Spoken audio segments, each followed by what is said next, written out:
Bismillahirrahmanirrahim. Saya Puja Yosari. Di sini saya akan mempraktikkan analisis data penelitian survei menggunakan aplikasi SPSS. Nah, sebelum kita menganalisis data, kita perlu menentukan target populasi penelitian kita atau sasaran responden. Dalam penelitian survei ini, kita memerlukan responden yang banyak agar mendapatkan hasil yang ingin dicapai. Nah, sebelum menyebarkan kuesioner, kita perlu menentukan sampel. Dari populasi yang akan kita sebarkan kuesioner. Jadi, populasi itu merupakan jumlah dari objek yang sudah kita target. Misalnya, kita ingin survei tingkat kepuasan siswa saat menggunakan fasilitas sekolah. Maka, kita perlu mengambil sampel dari banyaknya populasi. Nah, dalam hal ini, kita menggunakan tabel jumlah sampel berdasarkan jumlah populasi yang dibuat oleh Morgan & Kreiz. Ini ya, tabel dari jumlah sampelnya itu. Jika kita ingin menentukan sampel, kita bisa ngelihat dari tabel ini. Misalnya dalam satu sekolah itu, untuk mengukur tingkat kepuasan siswa saat menggunakan fasilitas sekolah. Nah, di suatu sekolah misalnya total siswanya kita hitung saja ada 400. Maka sampel yang kita ambil yaitu sebanyak 196 sampel. Jadi yang huruf N besar ini merupakan jumlah populasinya, sedangkan yang S itu merupakan sampelnya. Nah, dalam penelitian survei, seminimal-minimalnya kita memerlukan 30 responden. Itu minimalnya. Oke, kita persempit lagi. Misalnya, kita ingin survei ujian siswa kelas 6 di suatu sekolah yang terdiri dari dua kelas, yaitu kelas A dan kelas B. Jadi kelas 6A dan kelas 6B. Nah, kelas 6A dan kelas 6B ini jumlahnya atau populasinya itu ada 80. Maka, sampel yang diambil ada, kita lihat di tabel sini, jumlah populasinya itu N, ada 80, maka sampelnya yang kita gunakan yaitu 66, sebanyak 66. Setelah kita menentukan sampel, kita mencari sampel dari populasi, dari jumlahnya populasi, maka kuesioner yang sudah kita buat sudah siap untuk kita sebarkan ke sampel terlebih dahulu. Atau bisa juga langsung ke semua populasi, jadi nanti pas saat dianalisisnya kita ambil jumlah sampelnya. Jadi misalnya tadi ada 80 anak, 80 siswa dalam dua kelas, maka kita ambil sampelnya itu sebanyak 66.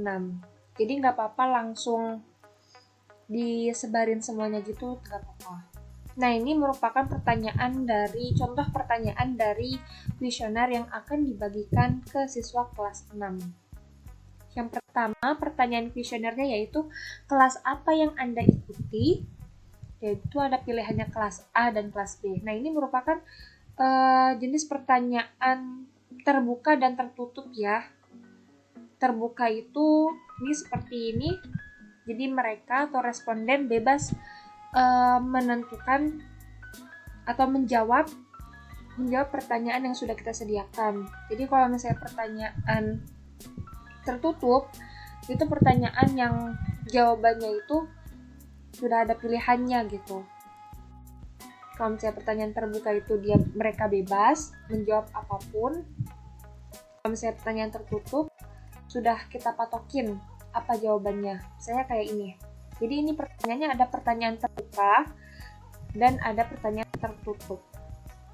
Yang nomor 1, kelas apa yang Anda ikuti? Pilihannya ada kelas A dan kelas B. Nah, ini merupakan pertanyaan tertutup. Lalu yang nomor 2, nilai ujian pertama Anda. Berapakah nilai ujian pertama Anda? Jadi mereka bebas mengisi mungkin ya kita patokin di sini nilainya. Jadi di sini merupakan pertanyaan terbuka. Lalu yang nomor 3, nilai ujian kedua Anda. Berapakah nilai ujian kedua Anda? Yang keempat, prediksi nilai akhir Anda, yaitu ada A, B, C, D, atau E. Dan gendernya atau jenis kelaminnya, laki-laki atau perempuan. Lalu saat mengisi saat ujian, apakah si respondennya itu merasa cemas? Ini ada pilihannya sangat cemas, lumayan cemas, sedikit cemas, dan tidak cemas. Lalu yang terakhir, bagaimanakah kualitas pengajar yang Anda dapatkan? Sempurna, baik, cukup, kurang, atau buruk. Nah ini, pertanyaan ini akan kita analisis dengan aplikasi SPSS, dan nantinya kita akan mendeskripsikan hasil dari analisis kita. Oh iya, sebelumnya di sini saya sudah membuat tabel dari yang pertanyaan kuesioner tadi itu sudah saya lebih rinci lagi, seperti kelas, tipenya itu dia numerik, bitnya 8, desimalnya 0, values-nya itu. Nah, di SPSS ini kan kita menggunakan kode ya. Kalau misalnya ada pilihan jawaban, maka kita akan kasih kode gitu dari pilihan tersebut agar memudahkan. Tadi kan kelasnya ada 2 ya, kelas A dan kelas B. Maka simbolnya itu untuk kelas A1 angka 1, dan untuk kelas B itu simbolnya angka 2. Lalu ujian 1, ujian 2 kan pertanyaan terbuka. Lalu prediksi nilai, kita menggunakan kode juga. Untuk prediksi nilai A kita kasih kode angka 1, B2, C3, D4, dan E5. Begitu juga dengan jenis kelaminnya. Untuk yang laki-laki kita beri kode angka 1, untuk yang perempuan kita beri kode angka 2. Dan kecemasan, kualitas pengajaran sama, kita beri kode angka ya, untuk memudahkan 1 sampai 4, 1 sampai 5 tergantung berapa pilihannya. Oke, langsung saja sekarang kita ke aplikasi SPSS-nya. Baik, sekarang kita udah ada di aplikasi SPSS-nya dan aku udah punya hasil data kuesioner. Nah, kita langsung open aja. Nih, hasil ujian anak kelas 6. Open. Oke, ini dia hasil dari survei analisis nilai ujian kelas 6. Nah, ini sudah ada hasilnya. Ini berupa yang udah dikasih kode itu ya. Kita bisa mengubahnya dari jawaban asli. Nah, ini dia. Kelas ujian 1, ujian 2, prediksi nilai, gender, kecemasan, dan kualitas pengajar. Lalu kita lihat di variable view-nya. Maaf, ini kita ubah dulu.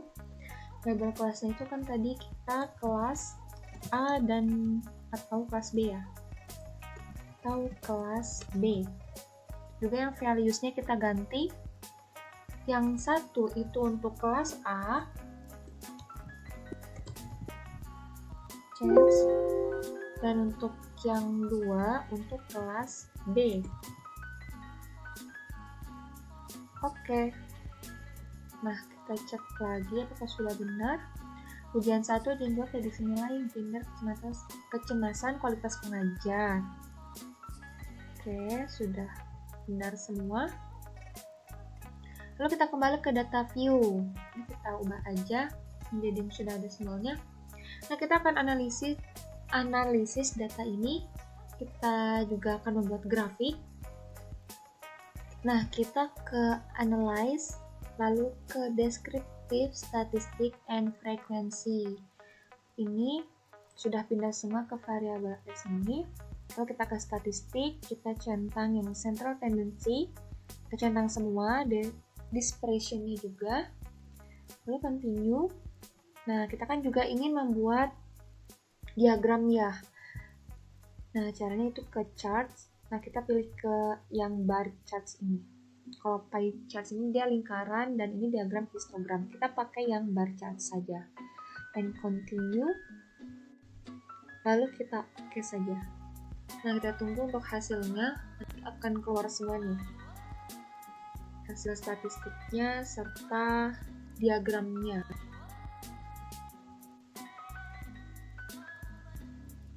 Nah, jadi ini hasil dari analisis data.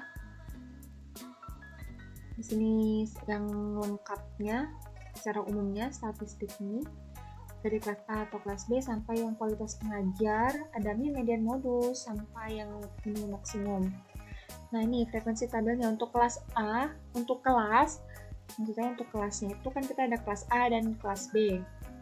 Nah, ada 18 dan 19, jadi untuk kelas A itu ada 18, dan untuk kelas B itu ada 19 orang.